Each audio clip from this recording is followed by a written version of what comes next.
I did not do this well. I did not get my twins counseling when I divorced their dad. I divorced their dad when they were about 2 years old. But I always feel like their divorce happened when they were 5 because that's when I got remarried. And that's when that's when the core and it got real nasty. And I think most of the trauma happened when I got remarried to my current husband. And so this was 14 years ago. I've apologized to them that I didn't get them the help they needed. When I got divorced, I pendulum swing on my sexual addiction. So like would be on the train in church, and then I'd fall off the train and find myself like with a guy, and then be back on. And then I also developed an eating disorder and OCD all in the same year. And I still have a little OCD, but Heather says if it doesn't disrupt my daily, functions, I'm probably okay with that a little bit. But all these things just like exploded, and so I didn't have the ability to even think or care for myself. I had nobody around me other than black and white church theology that I now am an unwed mother and been divorced. Nobody was around me to tell me to get counseling. And then I was afraid to get counseling because we were in this nasty custody battle. And so then I was afraid if I go to counseling, I'm going to look weak. I'm going to look like I can't handle my life, like I can't handle my kids, and I'm going to lose my kids. And so I didn't do them any favors by not getting them counseling. But when kids are involved, what do you suggest? What can you encourage parents to do so that maybe they hear something different than I, did with my kids? Yeah, I have so much compassion for you sharing that because that's probably more common than you think. When your reality is shattered by betrayal and you are literally bleeding out, but yet you're still responsible for other human Yeah. beings, you're going to make mistakes. I don't know how you cannot. That would mean you weren't human. Mm. And to try to care for other humans who are relying on you for their safety and well-being while you are totally destroyed. That is one of the things that I would love for us to improve on, just as Mm-hmm. a society and a recovery community, that we can come alongside, particularly women who are left to care for their children Mhm. after betrayal, because it's so devastating. And a lot of the focus goes on getting the person who did the betraying help, getting them in inpatient or outpatient therapy, Right. making sure that they're in a group. Meanwhile, the partner is home bleeding out, but still having all of the responsibilities of caring for the home. So I would say first is to please have compassion on Mm. yourself.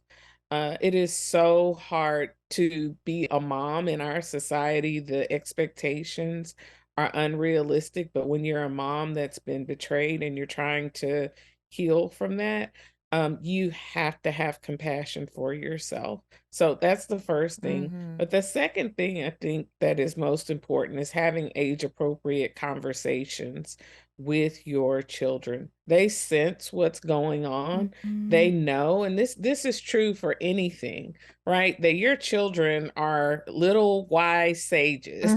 They know things inherently, they see things and they have questions.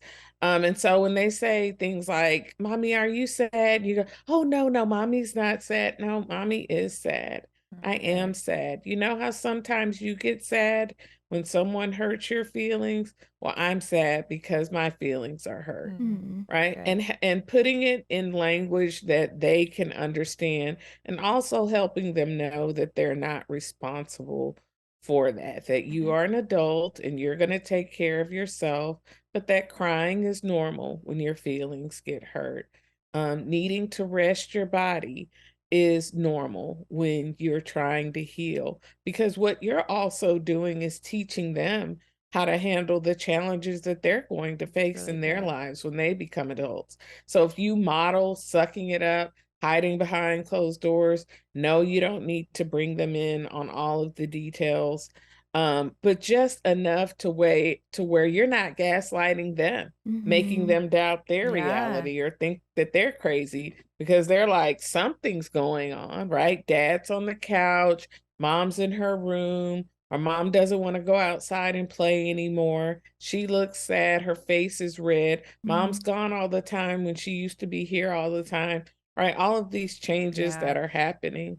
And I would say one of the biggest things that I think was helpful for my kids, as you mentioned, I have four, and so they were at varying ages throughout the process. But one of the things that I think made the biggest difference for them is once I realized that I was going to be getting a divorce, that we had been separated a couple of months and restoration was not going to happen. I sat them down.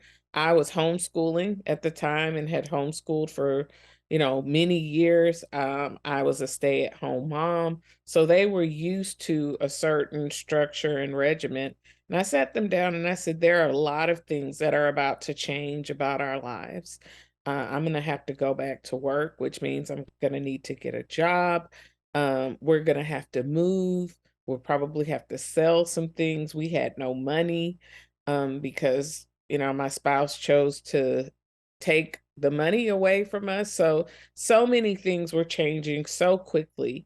But I asked them, if I can keep one thing the same for you, if Mm. there's something that I can keep stable in your life, what would that one thing be? Mm. And I think allowing them to have a voice about what was really important to them just made such a difference in our That's really transition. good. And I did talk to them. I offered them counseling, which can be hard to afford. So if you can't afford counseling, there's so many things on YouTube. There are free webinars and things. There are Mhm. books you can Mhm. buy. The Gottmans have great books on raising emotionally healthy children.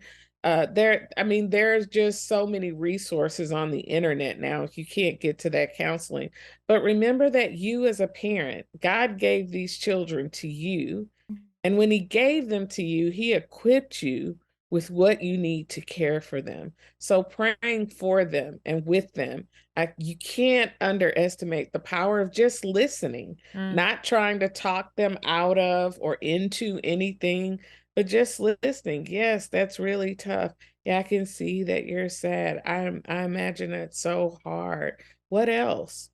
And then doing things to make the hard things fun. So we had to move. We've moved multiple times since the divorce, but during those initial days, it's like, while our house is empty, we're gonna have picnics, which was Mhm. just a blanket on the floor, eating food in the living room, which we normally wouldn't do. We would, if somebody had to come look at the house, let's go to the park, let's go hang out, let's have Sundays. I made sure, and by Sundays I mean ice cream Mhm. Sundays, things that you normally would say no to, but just finding ways to say yes. And I think a big thing was I committed to finding something funny every single night. So every night we ended the night with what I called a funny, be it a comic, a video, a joke, but infusing laughter into the hard situation really helped us to recognize like there's still good happening. Yes, we're going through this really hard thing, but we still have each other and we can still find joy in the midst of this. That is such good advice. I I mean, love I feel like there that. was 10 things in there. Like, such good advice. Oh my gosh. I love that you said all that because I'm sitting here listening to you and thinking about the things that I did with my boys when we were going through that really hard transition at first, and even things like getting to have dessert for breakfast, which as a mom, it's like no, we're never doing that, but it's like, yeah, okay, today we're going to do that. Or we're going to play hide and seek in the dark. You know what I mean? Which seems a little bit unsafe, but we all had kind of these little flashlights, and but it was those kind of things that we still talk about today when we get together, and it makes a huge difference. Yeah, and yeah, you just spoke on so many good things. I think the thing that stood out most to me was just being transparent on their level, whether it's divorce or adultery or cancer or whatever, the way that you helped articulate, yeah, I'm sad. And and it's okay. And, that's all right. This is normal, because it teaches them, some point along the line, I learned that you don't be sad in front of people and you don't share your feelings. And I Yes. had to relearn that through this process and through the group process.